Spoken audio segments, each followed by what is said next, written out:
본격적으로 시작해 보도록 하겠습니다.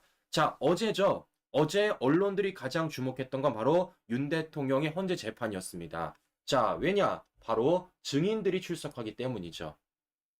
어떤 증인들입니까? 이진우, 여인영, 홍장원이에요. 자, 어제도 말씀을 드렸지만 여기서 중요한 건 여인영을 제외한 이진우, 홍장원은 누구? 국회 측에서 증인으로 요청한 것이다 라고 제가 말씀을 드렸었습니다. 자, 그렇기 때문에 어제 민주당도 그렇고 저희 좌파들 쪽에서 굉장히 벼렀을 거라는 겁니다. 그런데 결론적으로 어제 어떤 결과가 났습니까? 민주당이 제대로 당했잖아요. 실제 이 중에서도 국회에 계엄군을 투입시켰던 이진우 수방사령관 뭐라고 말했습니까? 바로 이런 말을 했죠.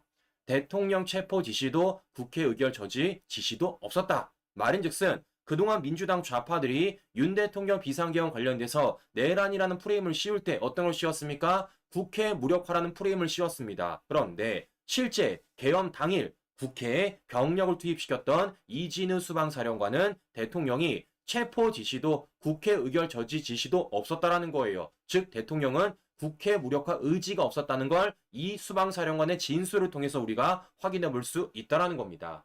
자, 이렇다 보니까요. 되게 재밌는 곳이 있습니다. 자, 거기가 어디냐? 바로 JTBC입니다. 자, 보시는 것처럼 어제 JTBC는요. 되게 기다렸을 겁니다. 되게 기다렸을 거야. 야, 이진우가 나온대. 야, 홍장원이 나온대. 라고 되게 기다렸을 겁니다. 자, 왜겠습니까?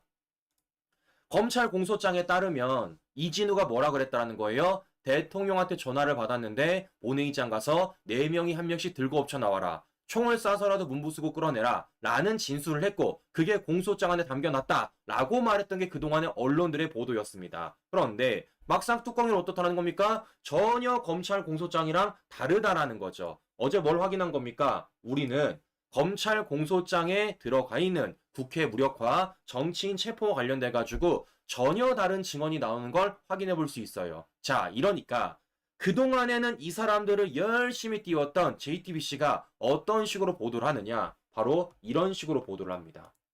핵심 질문의 입국, 증언 떼선 이진우 여인영 선택적 답변. 답변 회피하다 적극 본인 변론. 핵심 인물 증언 속 노림수는 어떻게 하는 겁니까? 자, 부정적으로 보도를 하는 거죠. 자, 그런데 여기서 우리가 한 가지 차이점을 읽어야 됩니다. 어떤 차이점? 자, 어제 홍장원 관련해서 뭐라 말하냐? 이렇게 말합니다. 윤 대통령 마주한 홍장원 큰 따옴표 싹자 다 받으리라 지시 재확인. 자, 제가 물어볼게요. 왜 홍장원 관련돼서는 홍장원이 말한 큰 따옴표를 가지고 타이틀을 달아주면서 왜 이진우 사령 관련돼서는요 큰 따옴표로 타이틀을 안 달아주고 있습니까? 어떤 말하고 있습니까? 선택적 답변. 어떤 말하고 있죠? 본인 변론, 노림수. 이런 식으로 지금 부정적인 워딩을 싣고 있다라는 거예요. 아니, 우리 기자 여러분들 팩트를 얘기하라고요. 당신들 평가가 아니라 팩트를 말하는 겁니다. 우리가 알고 싶은 건 뭡니까? 이진우 사령관이 어떤 말을 했는지가 알고 싶어 하는 겁니다. 그런데 이들이 뭘 감추고 있는 겁니까? 앞서 말씀드렸던 이진우 사령관이 말했던 이 큰 따옴표, 이 팩트를 언급하지 않은 채 마치 이진우 사령관이 선택적 답변을 하는 것처럼 마치 이진우 사령관이 노림수가 있는 것처럼 그런 식으로 보도를 하고 있다는 거예요.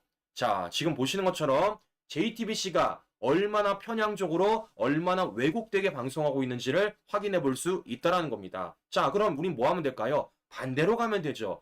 JTBC가 왜곡하고 있는 사실을 바로잡으면 되고 JTBC가 숨기는 진실을 끌어올리면 되는 건 아니겠습니까? 자, 그래서 어제 이진우 수방사령관이 어떤 말을 했는지 제가 하나하나 보여드리도록 하겠습니다. 자, 첫 번째, 이진우 사령관 이런 말을 했습니다. 대통령 체포 지시도 의원 막으란 지시도 안 했다. 두 번째, 계엄 해제 의결 못하게 국회 막으라는 윤 대통령 지시 없었다. 세 번째, 계엄 선포는 적법하며 국회 본관 진입에 대한 지시도 없었다. 네 번째, 계엄 선포 전 병력 준비 안 했다. 다섯 번째, 계엄 관사에서 설거지하다 TV로 봤다.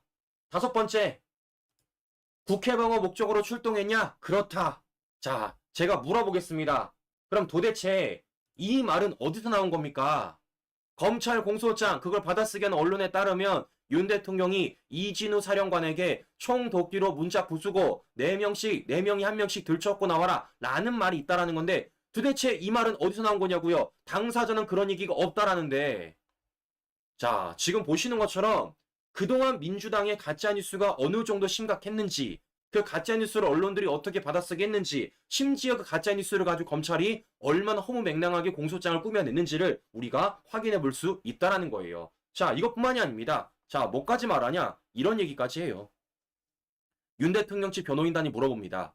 장관이나 대통령으로부터 국회에 가서 국회의원들의 본관 출입을 막고 계엄 해제 요구 의결을 못하게 하라는 지시 받은 바 없죠? 라고 물어보니까 뭐라 말하냐? 이렇게 말합니다.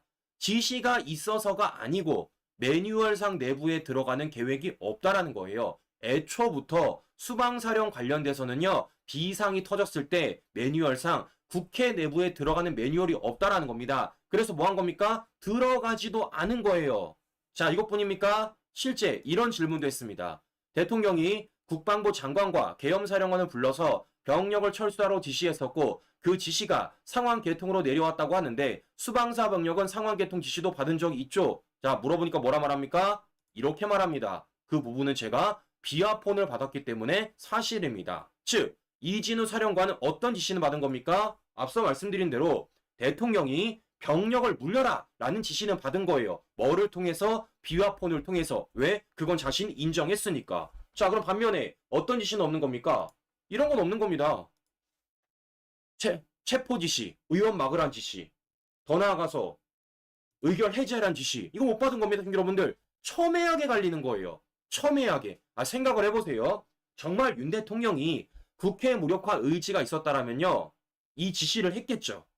국회의원 체포하고 의결 막고 다 끌어내라 라는 지시를 했겠죠. 근데 어떻다라는 겁니까? 실제 이진우 사령관은 그런 지시를 받은 적이 없으며 어떤 지시는 받았다라는 겁니까? 아까 말씀드린 대로 국회 병력을 철수한 지시는 받았다라는 겁니다. 뭐를 통해서? 비화폰을 통해서. 왜? 그건 자신이 받은 게 확실하니까. 자, 그러면 제가 물어보는 겁니다. 도대체 대통령은 왜 탄핵당한 겁니까? 도대체 대통령은 왜 구속당한 거예요? 말이 안 되잖아요.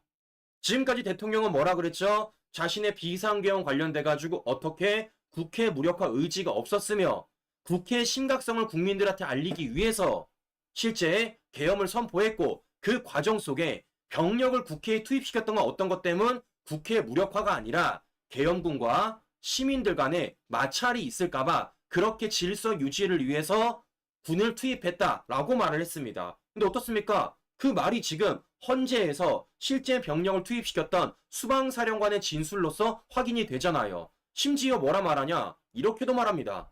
대통령께서 아마 인지하신 건 저희가 총을 안 들고 갔다는 것까지 다 말씀드렸거든요. 윤석열 대통령은 수방사령관으로부터 수방사령관 병력들이 총을 안 들고 갔다는 것도 알고 있었다는 겁니다. 그럼 제가 물어볼게요. 정치인 체포 의지가 있었고 국회 무력화 의지가 있었다면요. 총을 들고 가라고 얘기하지 왜 총을 안 들고 갑니까? 말이 안 되는 거죠.